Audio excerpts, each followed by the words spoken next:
Yo, what's good? Femi Smiles, and today I'm going to talk about being an English teacher in Japan. So it's not rainbows and lollipops. Look, stay to the end for some never before seen footage and some great advice. I've had 8 years experience. I moved to Japan in 2013, it's 2021, doing loads of jobs, but mainly all the way through, I've been teaching English in Japan. I've been an ALT, assistant language teacher with Interact in a junior high school and an elementary school. Did spells in kindergarten there as well. I also taught business English classes. I've done, what else have I done? English camps, so actually going away and spending like a few days with the kids and coming back. So when I moved to Kyoto, I became a kindergarten teacher at international school for 3 years. I worked at 2 English conversation schools, taught at a vocational college. Also, I work now as test preparation teacher, and I have my own private lessons here and there, doing different kind of things. So I've got quite a lot of experience. So you listen to what I gotta say, huh? It's hot. All of these jobs are different and there are specific skills that you need for each job. This is about generally teaching English in Japan and things, the good and the bad, that I've seen so far. 8 years. One of the best things about teaching English, hands down, are the students. If you're teaching kindergarten or older adults and stuff like that, from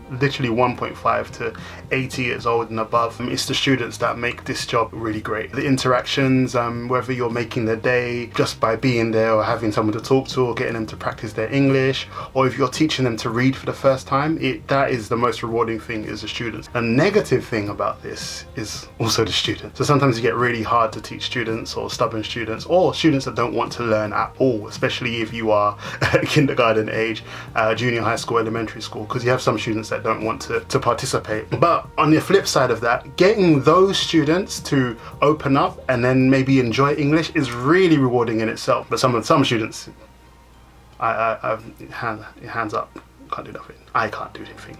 It's failure on me. Another good thing about teaching is the creative part. You see, I'm doing good and bad. So it depends on the lesson. So if you're a kindergarten teacher or in English conversation school right now, I have full creativity.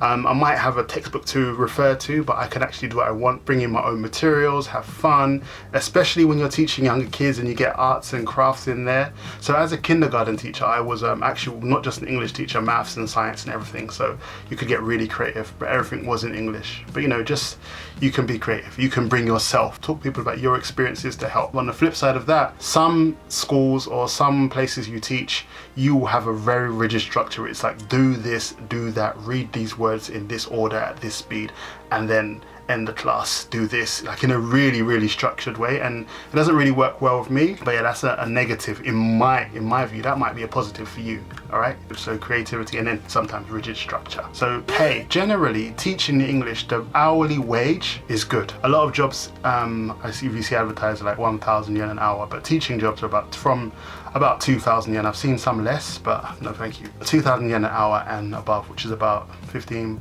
pounds, I'm thinking like $20 or something like that an hour, which is decent, and you can get more. However, the bad part for that is usually in some school, I've worked in like many companies and I've had only one place where I've got paid holidays, and yeah, that's it. But most places you get no paid holiday, no sick leave, no benefits at all, no health insurance paid, nothing, no tax, help with that. It's scandalous in many places. Like, you work just below the threshold to get all those things, or they just keep them away from you, and it's against the law and illegal, and some people fight for it, but then you get stuck in a loop. It's like, if you need the job to survive kind of thing. So that's a little bit of a trap, so be aware of that, okay?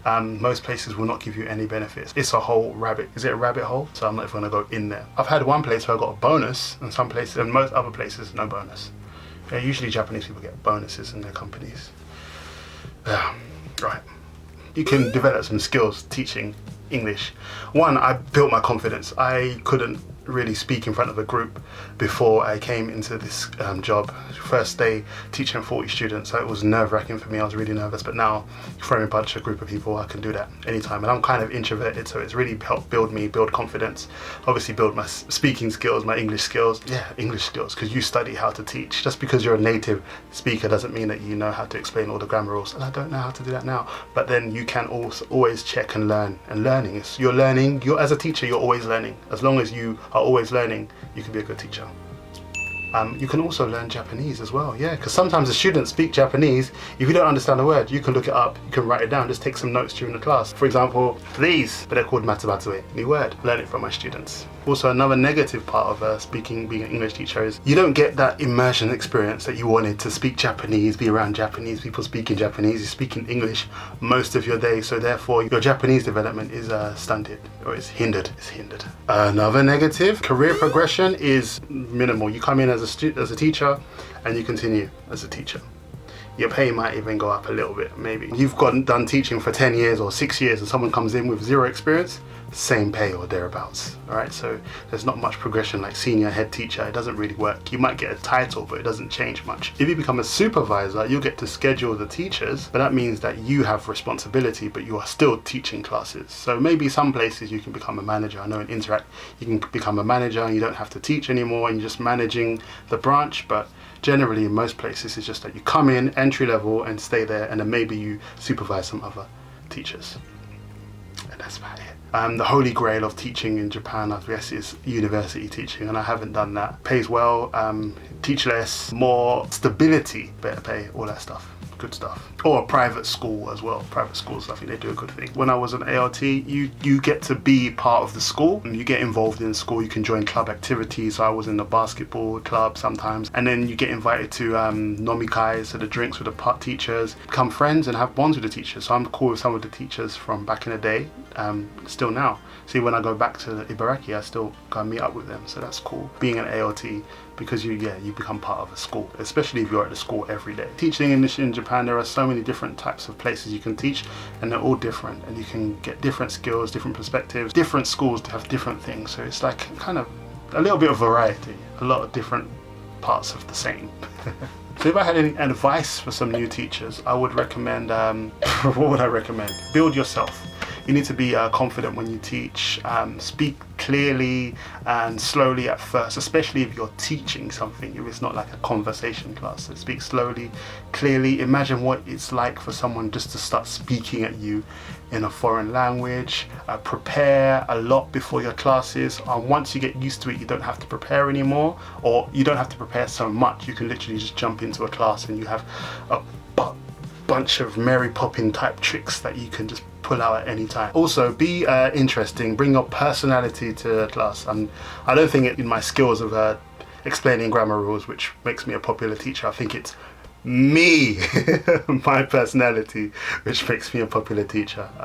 That's what I think I bring to the table. So, and it might be your skills might be the grammar. You might be a top grammar dog thing. You might be a pronunciation don, and that might be your thing. So bring you to the classroom and share with everybody. You get it? All right, nice one. It's been a great experience teaching. I really feel fulfilled teaching as part of my life, not as everything. Before Corona, I did loads of things. Now I do mainly teaching only. But I've all done translation, dance teacher, translation, dance teacher, and, you know, some of this. Anyway, if you have any questions about specific jobs in Japan, let me know. All right. Anyway, for now, teaching English in Japan in a nutshell. Hope you like the channel. Click like and subscribe. Peace. So hot. So hot.